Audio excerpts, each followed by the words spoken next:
Buenos días a todas y a todos. Con su permiso, señor presidente. El Gobierno de México se ha caracterizado por fomentar y respetar la libre expresión. Quienes quieren las mentiras será una plaza pública en la que se discutirá libremente sobre la información que los medios de comunicación publican a diario. Ante el uso doloso y negligente de la información, la respuesta del Gobierno de la República de ninguna manera será perseguir ni censurar a periodistas y medios. Por el contrario, se trata de informar con la verdad para que el pueblo de México pueda ejercer su derecho al acceso a la información que le permita formar un criterio con certidumbres. La viralización y difusión con que las notas falsas se mueven a través de las cuentas de redes sociales de estos medios de comunicación y los mal llamados líderes de opinión, salvo sus honrosas excepciones, cometen abusos emitiendo amenazas, injurias, calumnias e incluso incitaciones a la violencia que pueden estar dirigidas hacia el presidente de la República, funcionarios del Gobierno de México, instituciones y hasta usuarios que interactúan con alguna publicación. Este tipo de manifestaciones lacera la libertad de expresión, atenta contra la democracia, pero sobre todo obstaculiza que el pueblo decida, pues la consecuencia de las noticias falsas es que unos cuantos tengan el poder de determinar qué está bien hecho y qué no, en qué se debe gastar y en qué no, quiénes tienen derechos y quién no, quién tiene la madurez de ejercer el recurso público y quién no. Como si se tuviese la intención de infantilizar a la ciudadanía, utilizando prejuicios y armas tan dolorosas como el clasismo y el racismo. En el más reciente reporte del Instituto Reuters, arroja que México se encuentra en el nivel más bajo de confianza hacia los medios de comunicación desde el año 2017, pasando de 55 al 43%. Es decir, 12 puntos en 5 años, mientras que en otros países avanzó 6 puntos en el nivel de confianza, alcanzando el 44% en el último año. Los criterios para presentar este día las noticias que a continuación veremos son las publicaciones que más rápido se movieron a través de las redes sociales y mensajería instantánea y las más graves en cuanto a su contenido falso o engañoso.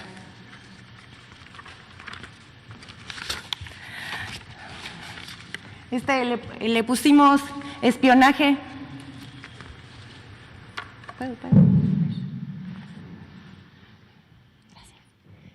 Le pusimos una nota y columnas y primera plana que se tituló Espionaje a periodistas.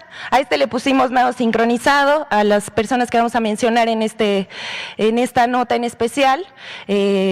Estamos pensando en inscribirlas a las Olimpiadas en la categoría de nado sincronizado, seguramente va a ser medalla de oro, nos traen la medalla de oro.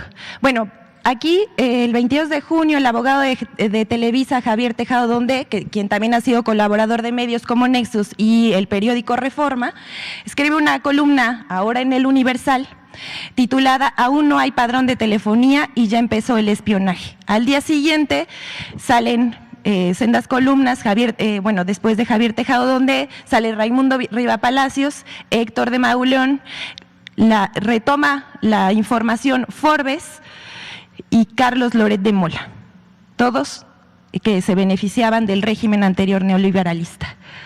Bueno, al respecto en este espacio, el 24 de junio, el presidente de la República afirmó que es falso que se investigue y espíe a los reporteros y columnistas, ya que no hay necesidad, porque sabemos quiénes son. Bueno, aquí quiero destacar algunas cuestiones que saltan a la vista. Después de que publica Javier Tejado Donde, abogado de Televisa, hay que decirlo, el día siguiente se publica una primera plana y varias columnas, y después viene la réplica que unos cuantos periódicos nada más publicaron. La siguiente, por favor. Esta es México contrató 35 millones de vacunas con una empresa fantasma. Del portal Univisión Noticias, periódico estadounidense. La nota del reportaje corrió a cargo de la periodista Penilei Ramírez. México contrató 35 millones de vacunas CanSino con empresa inexistente. A esta le pusimos generar percepción de corrupción con datos amañados.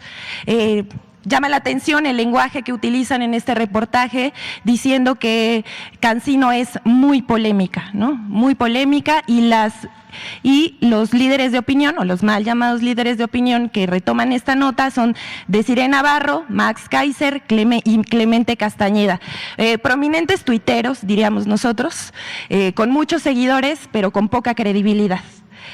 Bueno, el proceso de adquisición de la vacuna, según lo dicho ya por el canciller Marcelo Ebrard, es que se ha dado la información suficiente y detallada al respecto y que la farmacéutica, como se ha mencionado, la farmacéutica, su representación legal en México, y esa es una relación entre particulares y no tiene nada que ver con el gobierno de la República.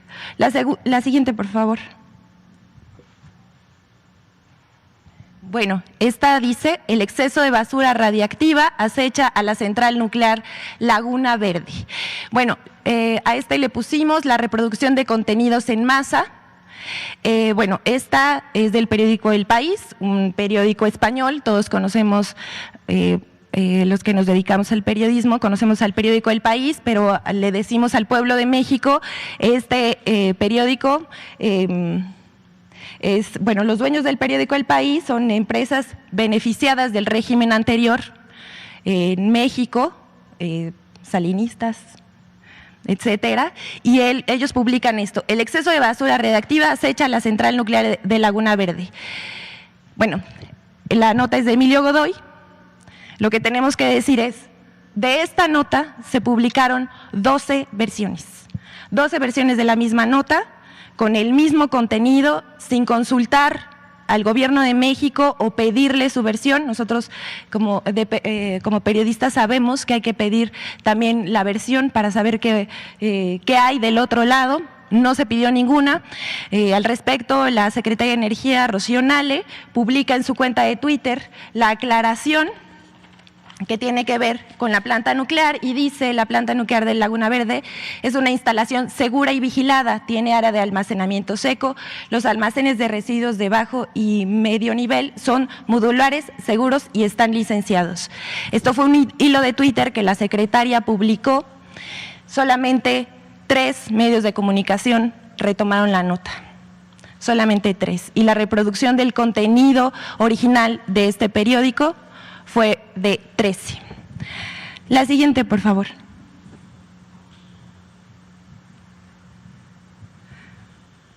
Bueno, no me quiero adelantar, presidente, pero ve que aquí tenemos una mención honorífica. El presidente pasa frente a sicario armado como si nada. A esta la titulamos: la rapidez de una noticia falsa sobre la aclaración o desmentido. Un estudio que se hizo durante las elecciones en Estados Unidos, cuando competía Hillary Clinton y Donald Trump, arrojó que una noticia falsa viaja 10 veces más rápido que un desmentido o una aclaración. Entonces, el 11 de junio fue tomado por el reportero Gaspar Vela en gira por Guerrero al presidente saludando a una policía comunitaria, a reporteros y también a ciudadanos. Salvador García Soto es columnista del periódico El Universal, y Joaquín López Dóriga, y a quien conocemos por ser un vocero de Televisa y de sus intereses, dice: en riesgo, el presidente López Obrador pasa frente a un hombre armado como si nada. El video está claramente cortado, no es una información precisa. Quien aclara el video es Carlos Montesinos, pero llama la atención cómo ellos tienen 500,000 reproducciones. ¿Esto no genera percepción? Claro que genera percepción entre la ciudadanía, que pues no tiene una información veraz, ¿no? Como dice el estudio de Reuters, pues por eso los ciudadanos dejaron de creer en los medios de comunicación y los columnistas. Sí, Salvador García Soto, dice, el presidente pasa junto a este sicario armado y parece que ni siquiera se percata de su presencia, que no le incomoda ni a él ni a la seguridad presidencial. ¿Será que sabe que los narcos lo cuidan? Obviamente, bueno, López Dóriga tuvo un poquito más de decencia porque dejó 27 segundos del video, pero el columnista Salvador García Soto solamente 19 segundos. Repetir la mentira hasta que, bueno, él solito se la cree, ¿no? Pero bueno, ahí está, para que veamos. La respuesta a este tuit de Salvador García Soto fue de Carlos Montesinos y él dice, ya el video original fue publicado el 11 de junio. Los tuits publicados por Joaquín López Dóriga y Salvador García Soto respectivamente fueron del 27 de junio, en una clara embestida hacia el presidente de la República. La siguiente, por favor. Bueno, y esta está fresca, es nuestra mención honorífica de la semana, el Pinocho de la semana, Raimundo Rivapalacio. Aquí vemos, publica el primer tuit.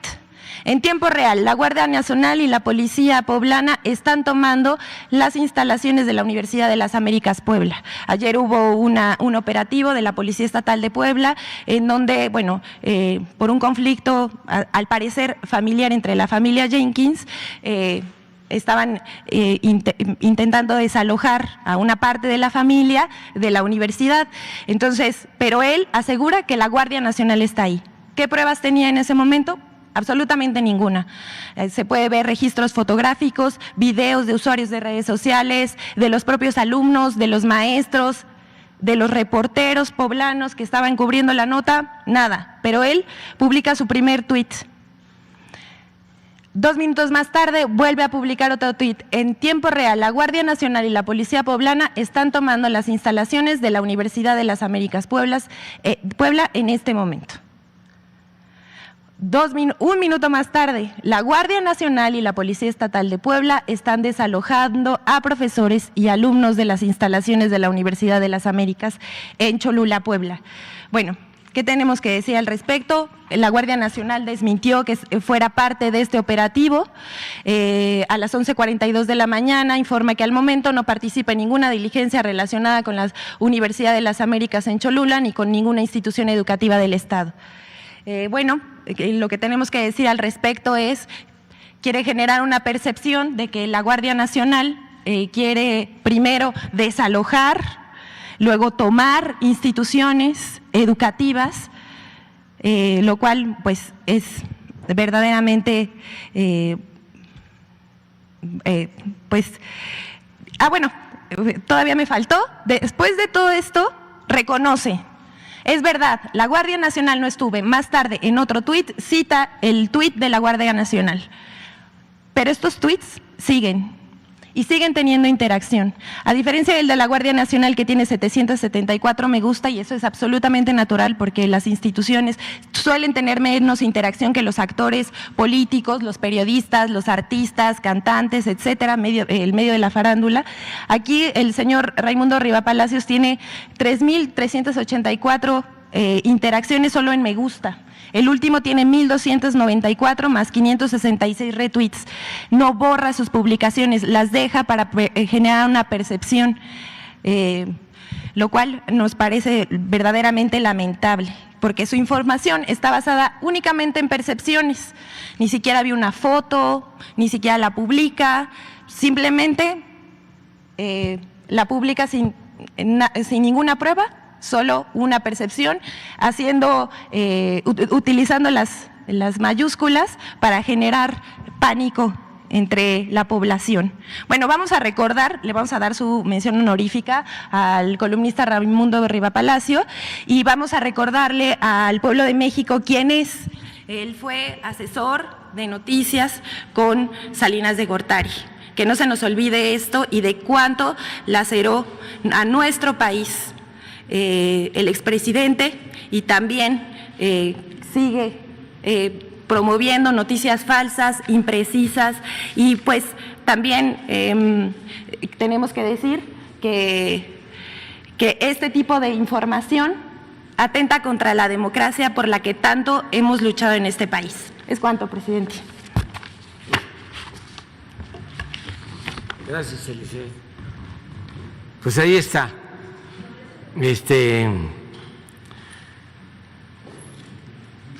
Como ven,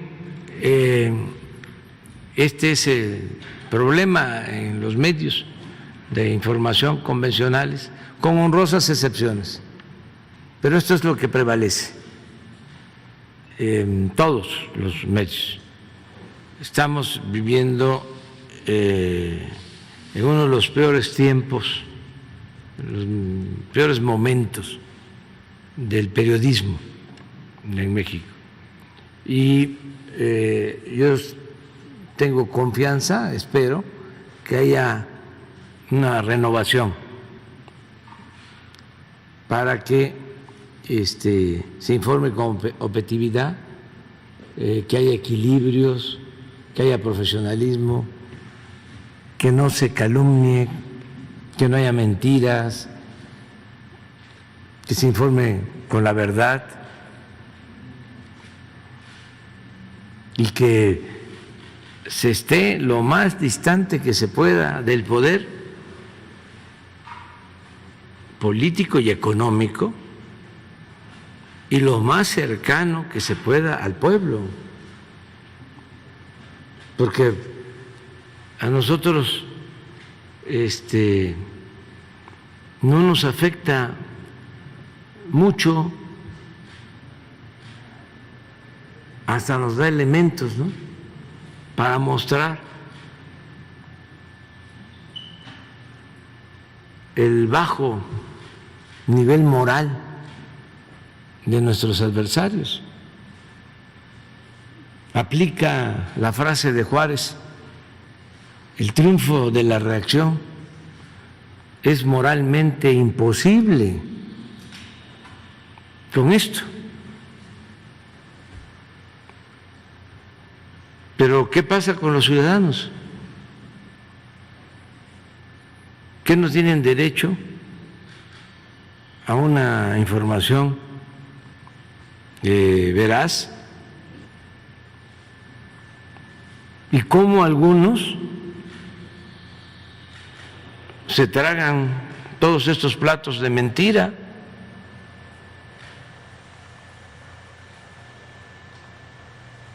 Porque es lo que domina, es el pensamiento dominante. Afortunadamente hay una corriente nueva y la gente está cada vez más consciente, más despierta, y eso hay que seguirlo alentando. Y aunque se enojen los adversarios, por eso es esta columna, esta sección en la mañanera, porque es un buen tema. Antes, todo lo que salía en los medios prácticamente se aceptaba como cierto. Ahora no. Ahora ya la gente ha aprendido a leer el periódico, a escuchar la radio, a ver la televisión, a interactuar en las redes. Vamos hacia una sociedad mejor. Y es muy importante el manejo de la información, toda la manipulación de la información, lo que sucedió con el accidente lamentable, con la desgracia de la pérdida de vidas humanas con el metro. Fue tremendo el bombardeo y muchos terminaron de convencerse de que había que castigar al gobierno que represento. porque fue apabullante. Incluso hablaban por teléfono a las casas. Guerra sucia. Bueno, hasta el New York Times, porque esto no es un asunto solo de México, es una crisis mundial de los medios de información.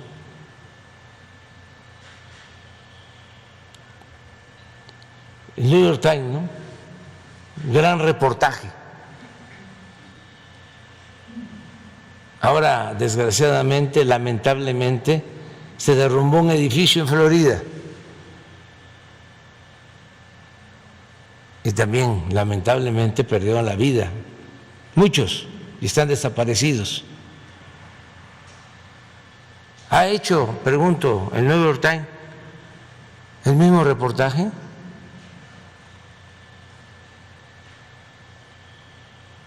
Aquí se conoce de esa lamentable noticia. Hubo una nota en un noticiero y ya, listo, se pagó la cuota, pero se profundizó.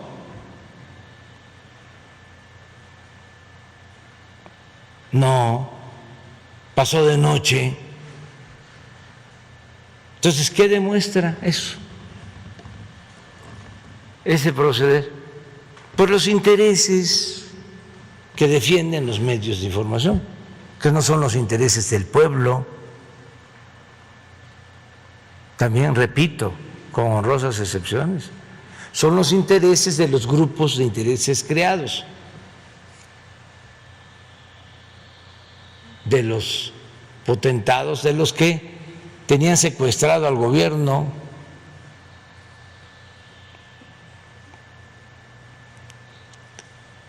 El gobierno era un comité al servicio de ellos y ahora están molestos. Y además, no solo es un asunto ideológico de que pensemos distinto, también es un asunto de intereses, un asunto económico. Se malacostumbraron a robar, a vivir a la sombra del poder público y se les hizo normal, y la verdad no consideran que sea injusto el que se piense en que nada más son ellos los únicos que pueden beneficiarse del presupuesto y a los pobres nada, porque los pobres están pobres porque no trabajan, porque son flojos, indolentes.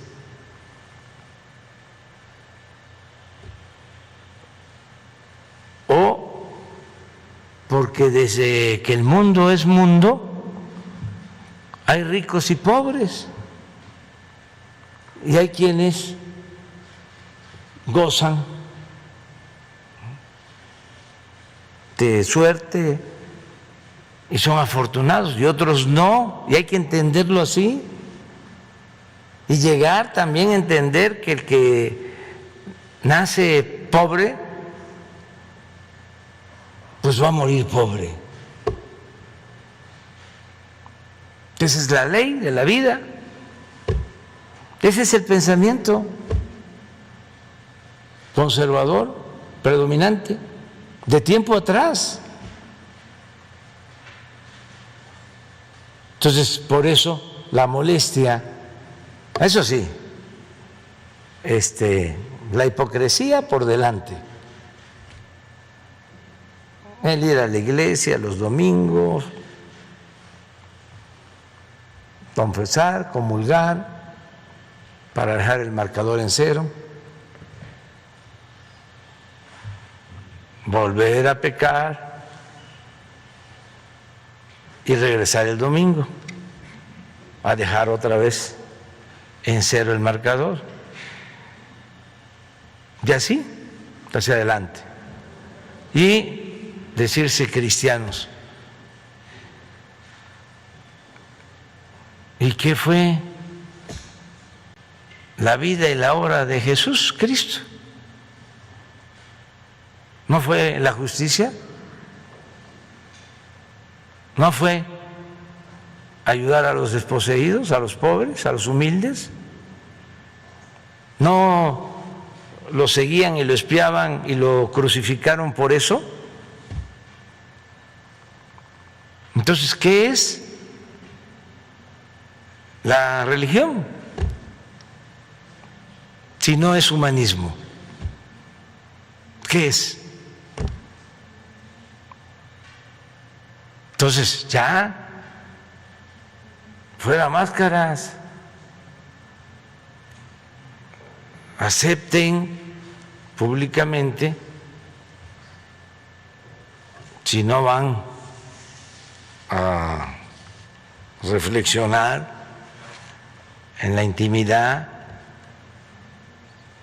y buscar cambiar, pues que se acepte que el Dios de los oligarcas y de los que piensan de la misma manera, pues es el dinero, es lo material. ¿Para qué se van a andar por las ramas? Porque es peor esa hipocresía.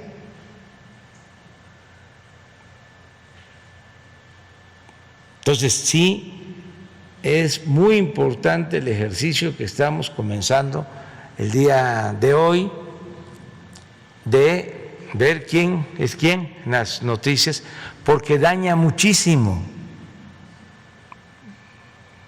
No se olviden, en la historia de México, lo que decía Lucas Alamán, asesor, ideólogo principal del conservadurismo en México, decía a mediados del siglo XIX, cuando fueron de nuevo a buscar a Santana, que estaba en el exilio, luego de la tragedia de que nos habían quitado más de la mitad del territorio, y él había sido el principal responsable. Y van los conservadores a buscarlo de nuevo. Y le escribe Lucas Alamán. Es una carta que un día vamos a poner aquí, porque en eso se equivocó el gran filósofo alemán, diciendo de que la historia no se repite, solo en su versión caricaturesca. Y no, sí se repite la historia.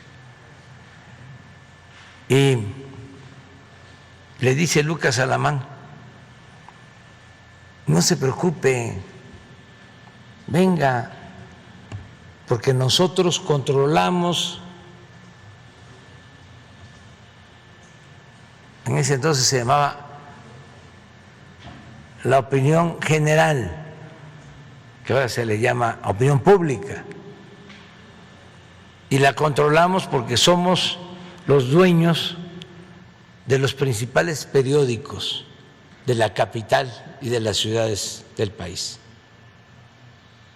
de los estados del país. Y en efecto, pues regresa Santana y aplausos. Y ya lo demás pues fue el agravamiento de la tragedia. Pásame el 1853.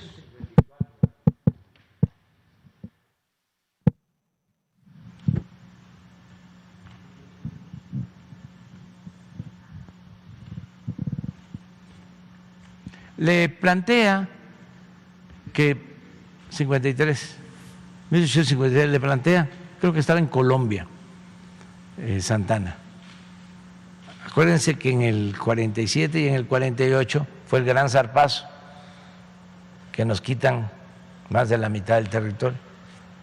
Y se va a Santana con toda su vergüenza y con todo el daño causado al exilio. Y luego deciden los conservadores irlo a buscar. Como 10 años después fueron a buscar a Maximiliano y a Carlota. Nada más que esta historia durante el periodo neoliberal se quiso borrar. Era el fin de la historia. ¿Para qué estás hablando de esto? Esto es anacrónico. Pensemos en el futuro. Pues el que no sabe de dónde viene, difícilmente va a saber hacia dónde va. Y la historia es la maestra de la vida. Bueno, fíjense, le dice Alamán, estos son los puntos esenciales de nuestra política que hemos debido exponer franca y lealmente, como que estamos muy lejos de pretender hacer misterio de nuestras opiniones. O sea, somos muy francos. Ojalá y así fueran los conservadores de ahora. Y para realizar estas ideas se puede contar las ideas conservadoras. Es el fuero a las clases dominantes. ¿Qué es lo que propone? Ese es el pensamiento conservador. Para realizar estas ideas se puede contar con la opinión general, lo que ahora se llama opinión pública, que está decidida en favor de ellas, de esas ideas conservadoras, y que dirigimos, la opinión general, por medio de los principales periódicos de la capital y de los estados, que todos son nuestros.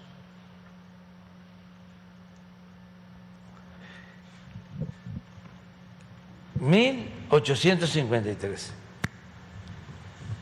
Luego, cuando Hitler, es algo parecido. Es una mentira que se dice o se repite muchas veces, puede convertirse en verdad.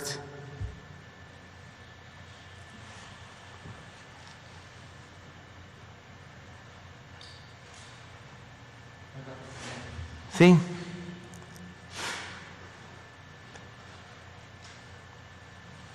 Entonces, bajo esa lógica, siguen funcionando la mayoría de los medios de información, con honrosas excepciones. Y hay que regresar a la historia para ubicarnos acerca de lo que está sucediendo. Afortunadamente, pues ahora tenemos manera de replicar. También Santana le pide en ese entonces la opinión a un liberal, a Miguel Lerdo de Tejada, y él le dice: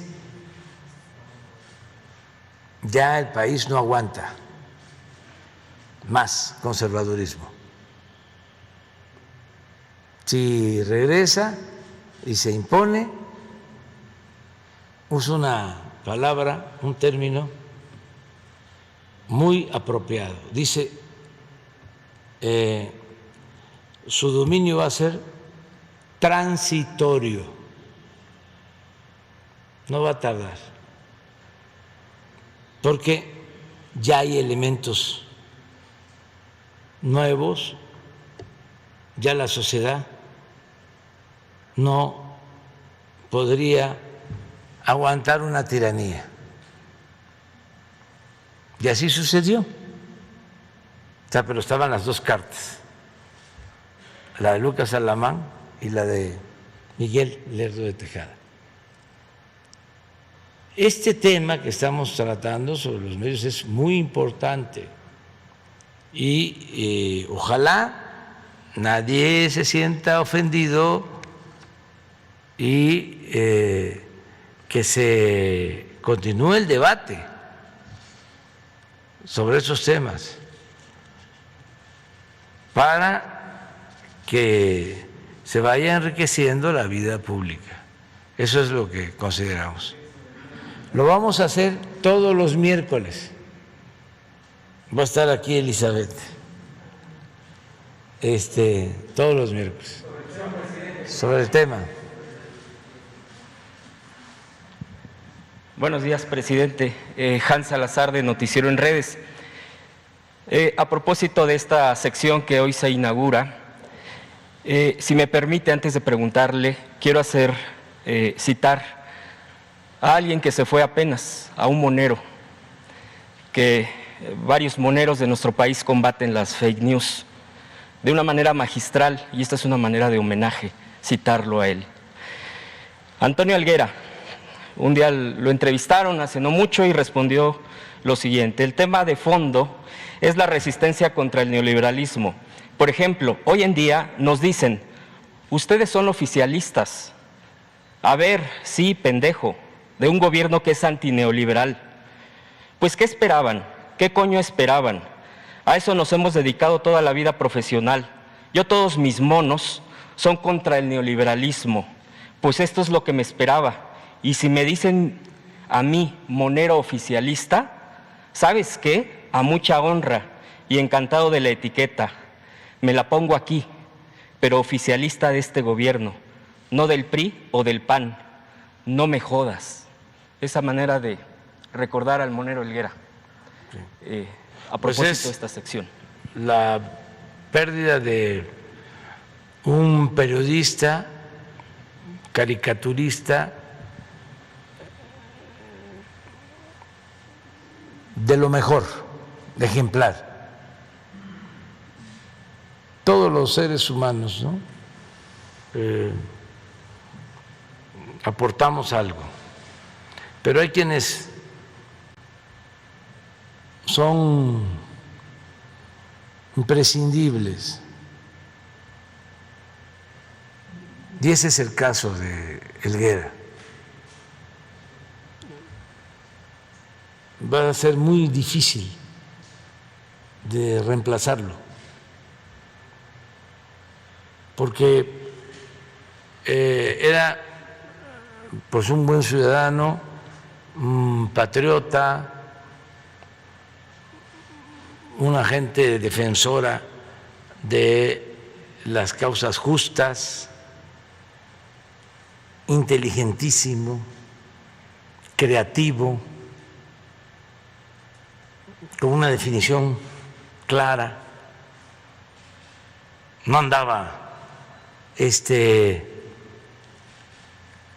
escondiéndose o simulando de que era independiente, de que era objetivo, de que él prefería tomarle distancia al poder, cuando sabemos que los que así actúan por lo general tienen partido, son del conservadurismo y se escudan en eso, decir que son independientes, que son objetivos. En la historia del periodismo en México pues no ha habido más que dos posturas.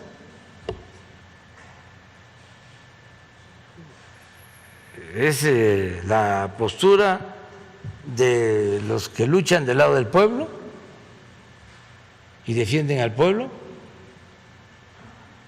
los que quieren el triunfo de la justicia sobre el poder y los que están al servicio de los poderosos y del conservadurismo. No hay más. Pero últimamente se simuló muchísimo. Se hablaba, yo soy objetivo, yo soy independiente, no me puedo comprometer, no tengo por qué ser partidista.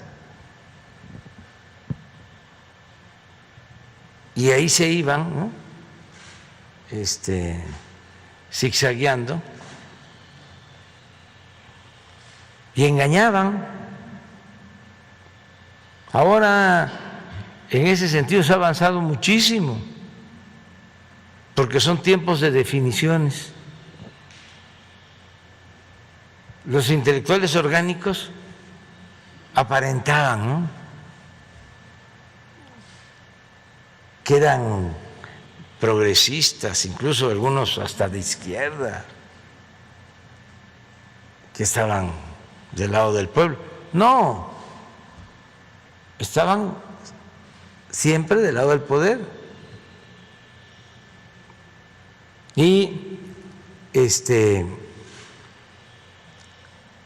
le servían al régimen para justificar la corrupción y todas las atrocidades que se cometían. Ahora no. Por eso duele mucho lo de Helguera, porque imagínense, caricaturistas se cuentan con los dedos de una mano. Pueden haber 50 o 100, pero yo diría 5. O sea, Helguera, que se nos fue, el Fisgón, Hernández, Helio Flores, 4, ya se nos fue Naranjo, se nos fue Ríos, también Rocha, Rapé, y se acabó, ya no hay más. Eso sí, son muchos, pero no tienen el talento de estos, que son pocos. Por ejemplo, el caricaturista estrella del Reforma, Calderón, pues ese, yo creo que ninguna de esas hace reír a los potentados, porque está difícil. Que les guste también, ¿no? Pero puede ser.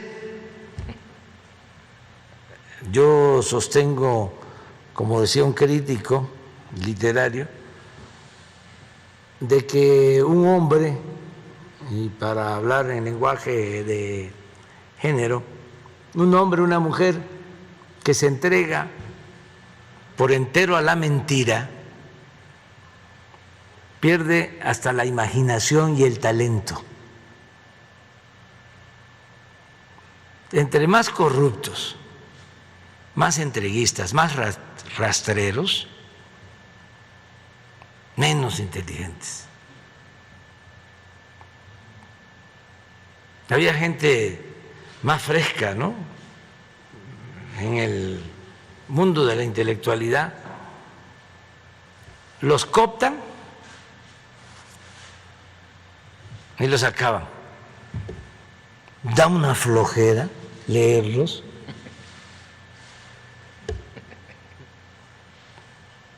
Son como un tafil. Ya no hay tafil, fíjense, porque lo producía Pfizer y ahora está dedicado a hacer vacunas. Entonces ya no queda más que el té de tila. Y leerlos. Muy bien. Presidente, también a propósito de las noticias falsas, recientemente un grupo de periodistas ha iniciado una campaña de desprestigio, discriminación y calumnias contra Tláhuac, precisamente a partir de y su población. El principal objetivo es atacar a usted y al partido en el que milita, y esto precisamente con el tema de la línea 12. Han conjuntado una mezcla de temas, particularmente el que haya ganado el partido Morena, allá a varios no les ha gustado al parecer, porque incluso han arremetido contra los que votaron, acusándolos de diversas cosas, es decir, pues subestimando el voto de la gente en Tláhuac, que precisamente ha ratificado ese apoyo, así como pues a este proyecto que usted encabeza, y cabe resaltar que de las pocas alcaldías donde se presentaron impugnaciones y el triunfo fue bastante amplio. La pregunta sería, ¿usted qué les diría a los habitantes de Tláhuac, concretamente del oriente de la ciudad, que están sufriendo este linchamiento mediático, acoso y discriminación por parte de quienes atienden la agenda nacional contra su persona y la 4T? ¿Habrán acciones en conjunto con el Gobierno de México encaminadas a socializar el bienestar, la igualdad, las oportunidades y la inclusión para que la gente goce de los plenos derechos? Y finalmente, ¿usted personalmente visitaría Tláhuac en términos de, en el marco de atender pues este respaldo que le dio la alcaldía de Tláhuac? Yo soy de Tláhuac, lo de reconocer, y estas líneas precisamente van en ese sentido, y citando estos ataques que vivimos, los que vivimos en esta alcaldía al suroriente de la ciudad. Bueno, mire, la gente de la ciudad en general es muy fraterna. Esto que se vivió ahora es un mal momento por la guerra sucia, que fue intensa, despiadada y confundió a muchos. Pero estoy seguro de que van a pensarlo los que votaron por el bloque conservador. Lo van a pensar aquí en la ciudad. Y nunca he dudado de la inteligencia, de el juicio y, vamos a decir, práctico, el instinto certero de la gente humilde de la Ciudad de México. A mí me apoyaron en los momentos más difíciles, cuando la ola de derecha crecía y crecía, y parecía que iban a imponerse en todos lados, en Tláhuac, en Iztapalapa, salimos adelante. Esto en el 2000. La gente humilde, la gente pobre, muy leal, muy fraterna. Y ahora lo mismo, porque no tiene odios, no tiene malos sentimientos. Entonces pasa una desgracia tan tremenda, terrible, como la del metro, y ellos, pues como buenos seres humanos, como buenos ciudadanos, como buenos cristianos, lo primero que se piensa es: no hay mala fe, ni modo que alguien sea tan perverso para estar provocando un accidente así, que sea algo premeditado.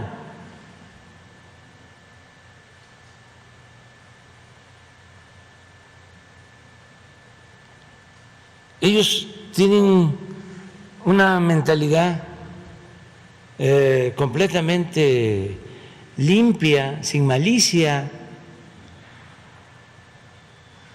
En cambio, los fanáticos del conservadurismo, aunque no usen el metro, esos están pensando: ¿cómo les hacemos daño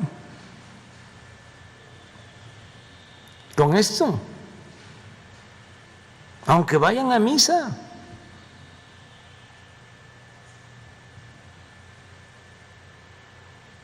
Entonces, ¿cómo aprovechamos la tragedia?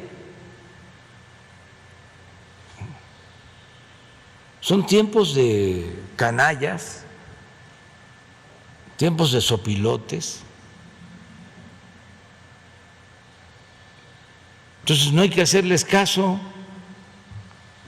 Allá ellos, allá su conciencia, y seguir actuando con nobleza y entender que solo siendo buenos podemos ser felices, y no a la maldad, y no al diente por diente y ojo por ojo, sino el amor al prójimo real, verdadero, sin hipocresías, no la doble moral, no el doble discurso. Yo me siento orgulloso. ¿Por qué resisto? Porque hay millones de mexicanos, sobre todo la gente más humilde, que reconoce, que sabe de que estamos trabajando para ellos. Les voy a contar algo para que vean cómo es la clase media aspiracionista, porque ese es otro tema interesantísimo. Aquí en la época del general Cárdenas, donde estaba llevando a cabo sus políticas en favor de los pobres, y cuando expropia el petróleo, se constituyó,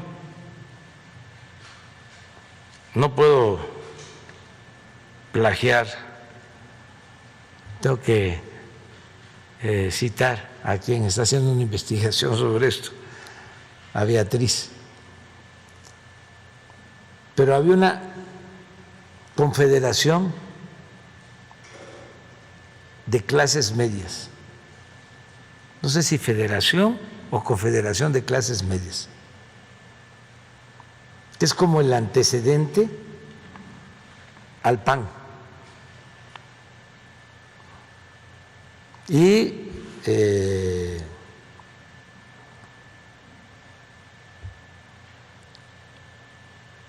fascista. Incluso es casi seguro que los volantes los hacían en Italia.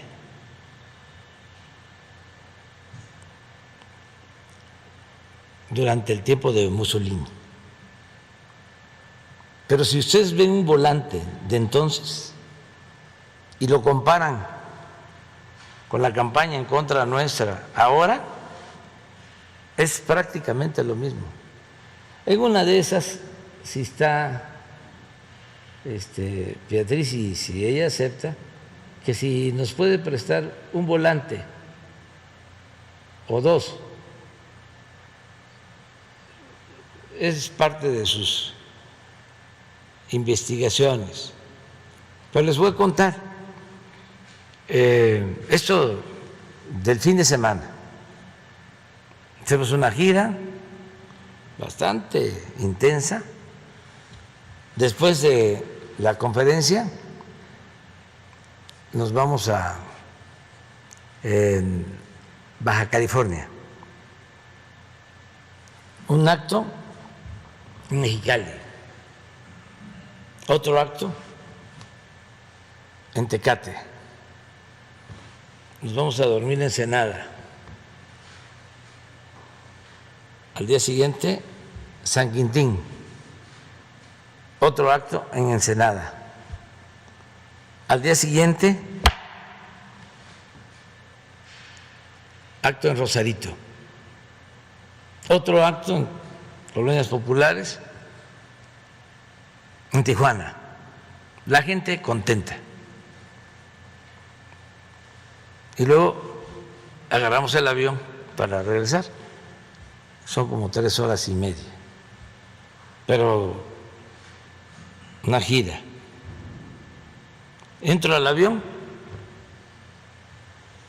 y una persona, X, ya ponte a trabajar.